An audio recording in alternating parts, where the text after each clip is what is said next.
Hello, everyone. Welcome to the Transform podcast. My name is Andrew Farhad, and I have a new guest today, and his name is PJ Arsval, and he is a graduate from Concordia Seminary in St. Louis, my alma mater. Awesome, and I'm grateful that he's with us today. And so in this podcast, what we do is we cover difficult questions that are proposed to the Christian faith, and really all questions are welcome. You could submit them to hello@sjdenver.org. And then in addition, we want to encourage you, if you have been blessed by anything that you've heard here, we do encourage you to subscribe or follow, and you could share it with any of your friends that you think could benefit from this, and even some of your enemies too, that if you want to just talk to them about the Bible, you can. That was meant to be funny. All right, so now we're going to just jump in to the question for today, PJ, and that is, why should I trust the Bible?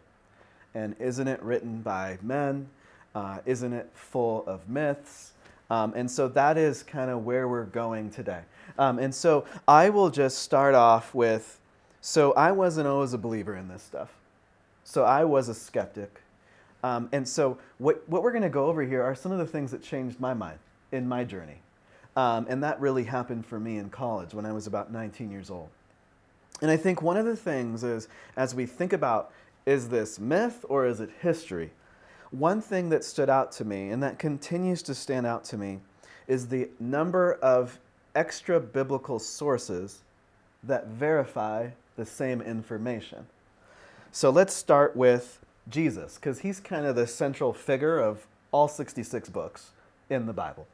And what we have is several references from the 1st and 2nd centuries that state things about his life and his existence that are also verified by the 4 gospel accounts. If you're new to the scriptures, the gospel accounts are the 4 eyewitness accounts about the life, teachings, death, and resurrection of Jesus Christ in the New Testament. They are Matthew, Mark, Luke, and John.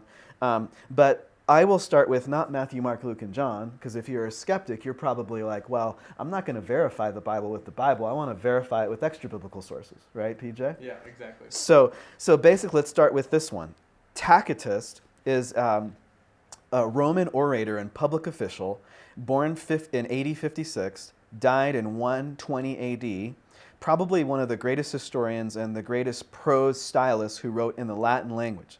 So what we have in his writings verifies the following, that there is, he verifies that Christians did exist in the 1st century, that they derive their name from a historical person called Christus, from the Latin, or Christ. Second, he verifies that this Jesus Christ suffered the extreme penalty, which is alluding to the Roman method of execution, known as crucifixion. And then also, by the way, we do have other extra-biblical sources and archaeological findings that confirm that crucifixion was actually a mode of execution in the 1st century. And then also, he verifies some interesting names here. He says that these things occurred during the reign of Tiberius. So he's mentioned in the Gospel of Luke, chapter 1, and by the sentence of Pontius Pilate.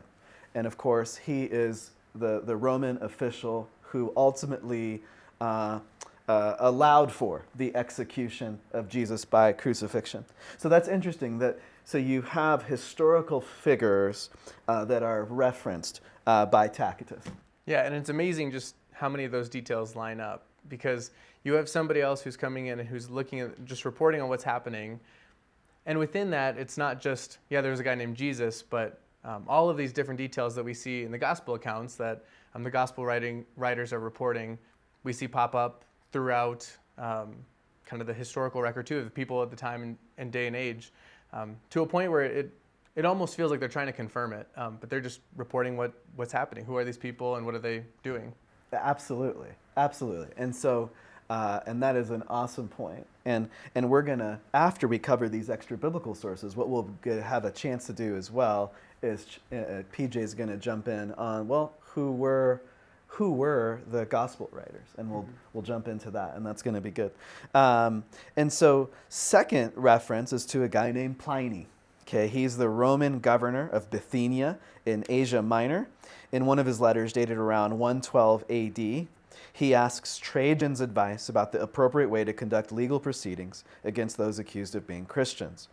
Okay, so in his writings, PJ, check out these following facts that we can extract from Pliny. First, he verifies Christians regularly meet on a certain fixed day for worship. All right, and so that's in the New Testament. It's called the Day of the Lord, which we know to be Sunday. Second, their worship was directed to Christ, demonstrating that they firmly believed in his divinity. So that's really an interesting point, which is central to New Testament belief, that Jesus was equal to God the Father, which is a unique claim in all religions of the world, that a religious founder would claim to be God. But we'll get to that later. And what Pliny states is that they were actually singing hymns to Christ as to God, which is a powerful thing, which also verifies Philippians chapter 2, verses 5 through 11, where we believe that there's the first hymn that's exalting Jesus, that although he was in the form of God, did not count equality with God a thing to be grasped. Yeah. And so you have that data point.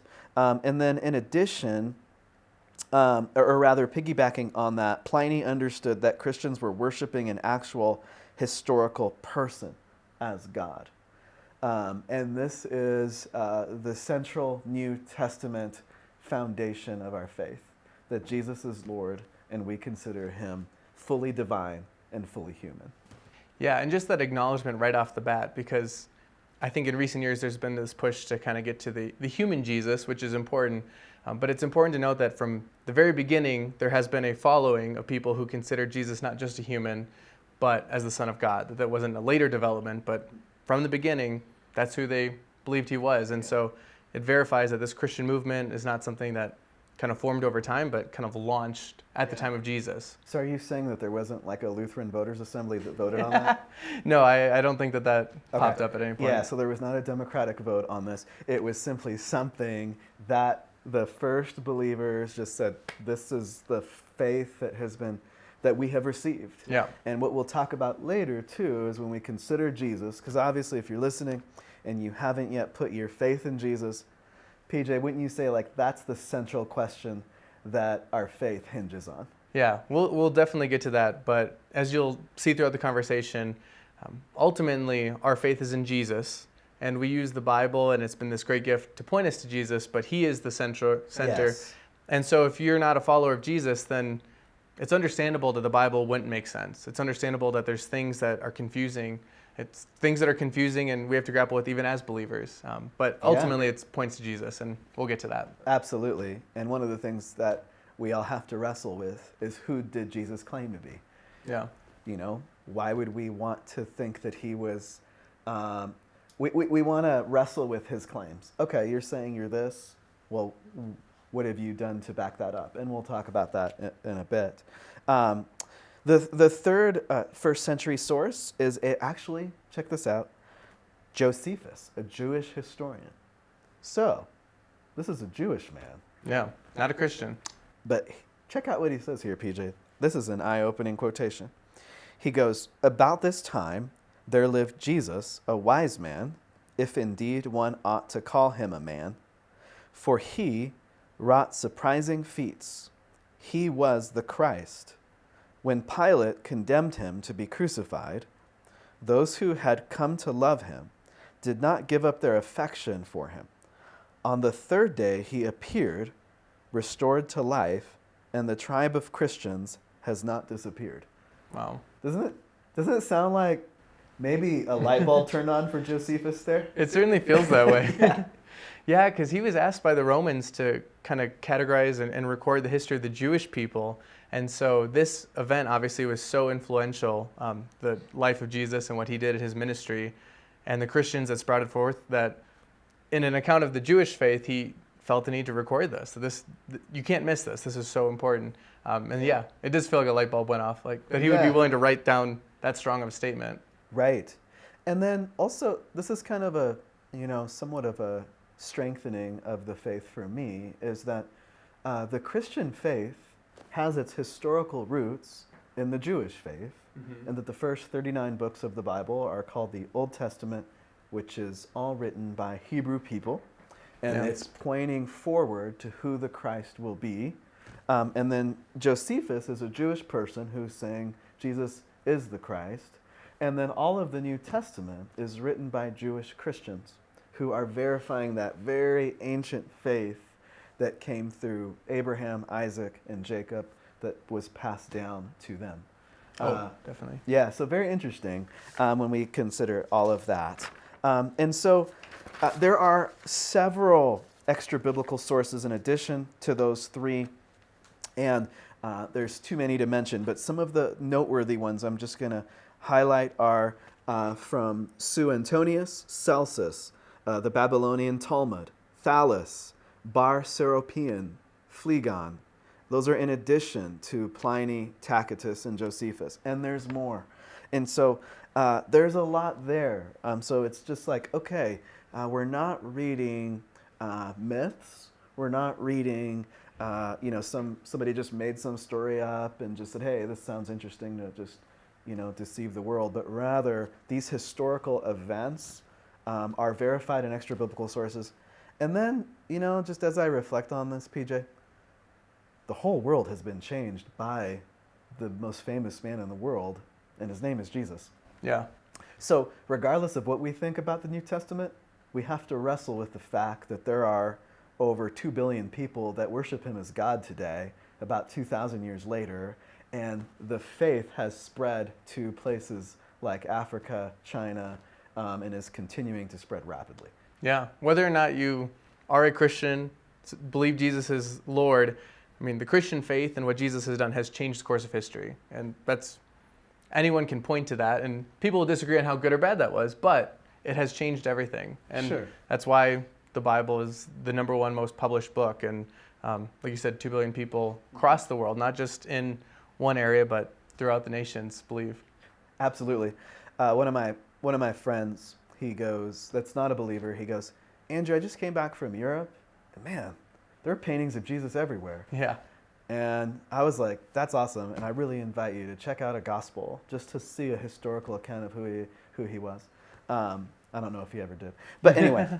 So just to kind of wrap this section up on just the historicity of Jesus, PJ, did you have anything you wanted to say about, all right, who were the writers of the 4 gospel accounts? Yeah. So as we think about, again, Jesus, we're starting there. The place where we actually read specific accounts of what Jesus did, what he said, what his death and resurrection is in those 4 gospels. Like you said, Matthew, Mark, Luke, and John. And it's important to understand who these people are. So church has traditionally understood those 4 named people to be the authors. And so you have John and Matthew, who would have been Jesus's disciples. They would have been part of his tribe of 12. They would have walked with him. They would have seen these things firsthand. So they're claiming to be eyewitnesses to these events. Then you have Mark, who would have been alongside Peter, who is another eyewitness. He's kind of like the leader of the disciples. And so he's, again, got first-hand eyewitness knowledge as he's recording this for us. And what's interesting, too, is as he records this, Mark's gospel is not flattering towards Peter or towards any of the disciples. And so as we think about these authors and what they're trying to accomplish with their writings, they're not really elevating themselves in any way. If anything, they're casting a pretty negative light on their own self. They look like baboons sometimes. It's just how the things they say and do. And yet, they were willing to write it down because of what it highlighted about Jesus. Yeah. And so they felt that what they had seen and experienced, they wanted to record. Now, one of the most unique ones is Luke, because Luke was not originally in part of that tribe of disciples. But I wanted to read the beginning of Luke because Luke's gospel lays out what his goal is and what he's been up to. Yeah. And so in Luke chapter 1, this is how he starts off his account of Jesus. He says, inasmuch as many have undertaken to compile a narrative of the things that have been accomplished among us, just as those who from the beginning were eyewitnesses and ministers of the word have delivered them to us. It seemed good to me also, having followed all things closely for some time past, to write an orderly account to you, most excellent Theophilus, that you may have certainty concerning the things that you have been taught. Oh, wow. And so Luke says, there have been a lot of people who've been working to compile these stories and these teachings of Jesus. And I've done the research, I've talked to those eyewitnesses, and I'm trying to make it as accurate and compelling as possible. And he's writing to this guy, Theophilus. So he might know. This Theophilus has questions, and he's laying out, here is an account. And so he's a historian. I mean, he wasn't there, but he's talking to eyewitnesses. He's collecting these stories. He's talking to people who experienced Jesus, and he's talking to the apostles and compiling them so people could also hear these stories as well and who Jesus was. Yeah. Okay, that's so fascinating. Okay, so what you've said is Matthew, John, eyewitnesses. Yep. So they're just saying, hey, this is what we saw. And then Mark is written under the direction of Peter, which is historically verifiable. There's references towards that. And if Peter was just making this all up, like, he really sheds a poor light on himself and the disciples, just in terms of, like, we didn't really get it. We didn't understand. We kept following this guy. He kept teaching us and doing these miracles, and we didn't really understand. But then you land on Luke, and I feel like that's a very interesting historian. So Luke is a historian. Yeah. Right? So he's writing as a historian. You can see in his gospel, he's laying out names and places a lot more than the other accounts. But here's an interesting quote from a man by the name of Sir William Ramsay on Luke. He says, so Sir William Ramsay is a famous archaeologist and historian in the early 1900s, and he was highly skeptical of the book of Acts, which is written by Luke. It's like Luke part 2, which records the first 30 years of church history. So Sir William Ramsay spends 14 years in Israel seeking to disprove Luke. Instead, he wrote, Luke is a historian of first rank. Not merely are his statements of fact trustworthy, this author should be placed along with the very greatest historians. So that's pretty cool. Yeah. So like, all right, so we have a guy named Luke who clearly has interviewed Mary and other of the disciples who were eyewitnesses, and he's put this all together. Sir William Ramsay tries to disprove it all, but he's like, oh, this guy actually looks right. Did his homework here. Yeah. Yeah, very interesting point. All right, so what we've done there, PJ, then so far is we've covered extra biblical sources confirming history regarding Jesus, historicity of Jesus. We've also covered who the 4 gospel writers were. Now what I'd like to do is shift towards archaeology in the Bible. And archaeology has been quite a friend to the Bible, hasn't it? Yeah, it really has. And this is one where people always point to because the Bible claims to be an account of true events of God and his dealings with his people and with the world. And so, if this is true, we'd expect that as we uncover the past through archaeology and other practices like it, that we'd see some of these pop up.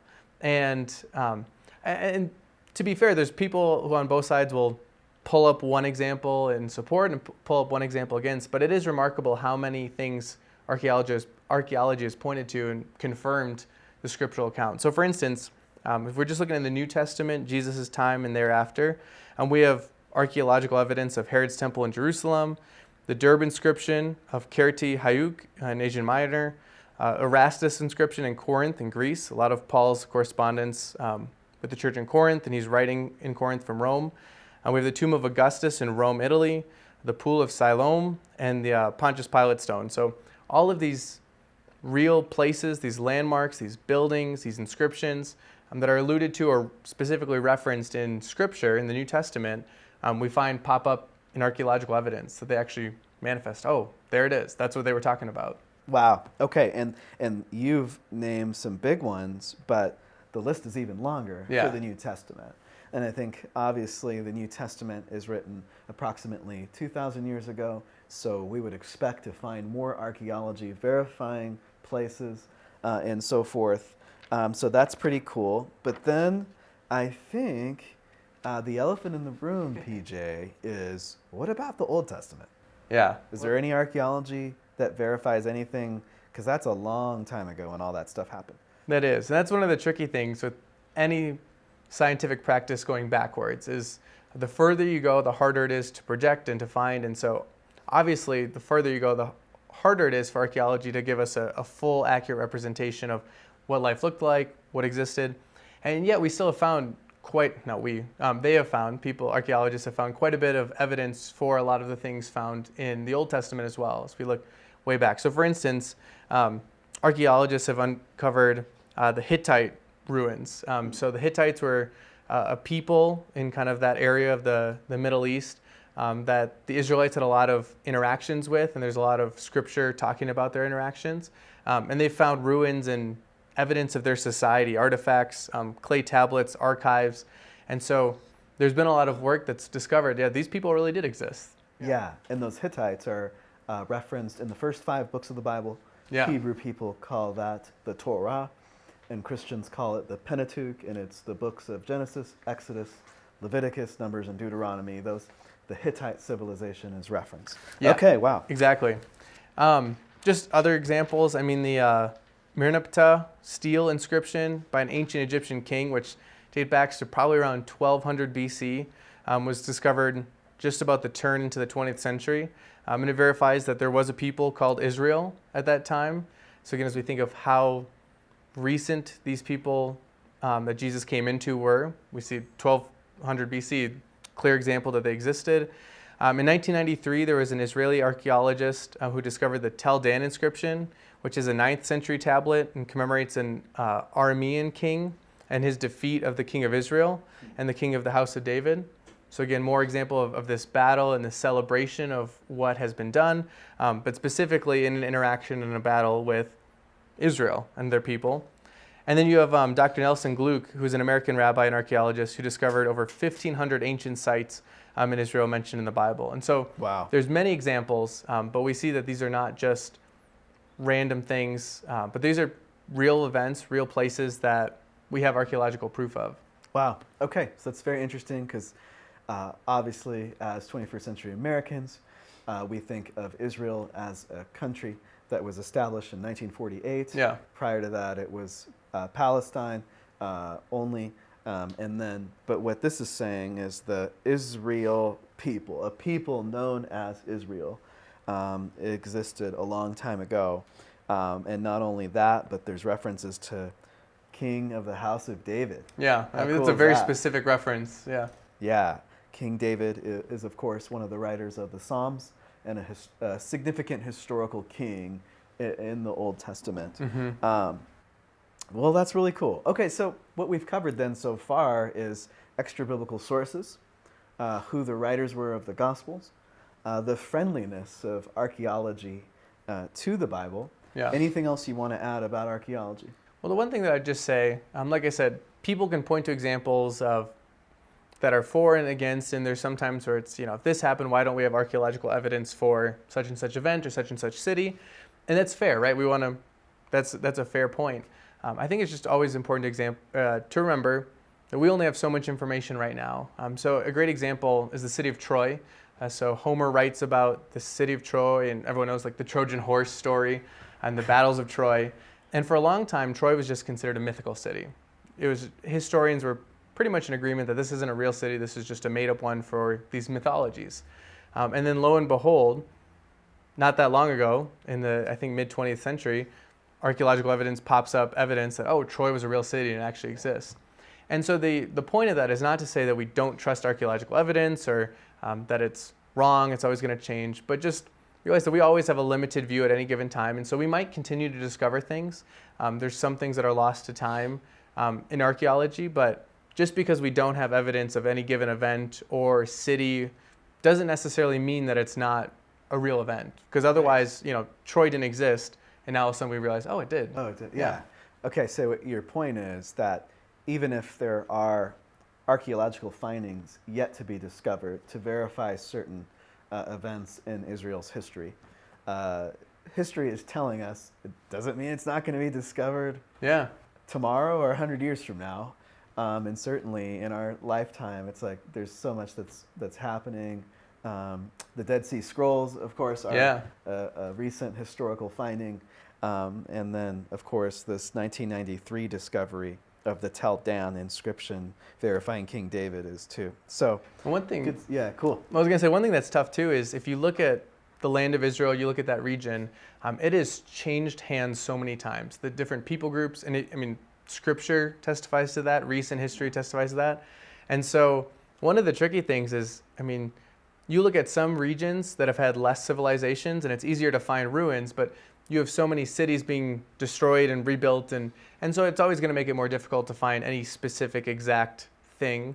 And so it's just something to keep in mind as we think about archaeological evidence. Mm-hmm. Sometimes things are lost simply because somebody else came in, they destroyed what was there, and they built something new. And just important to keep in mind. Absolutely.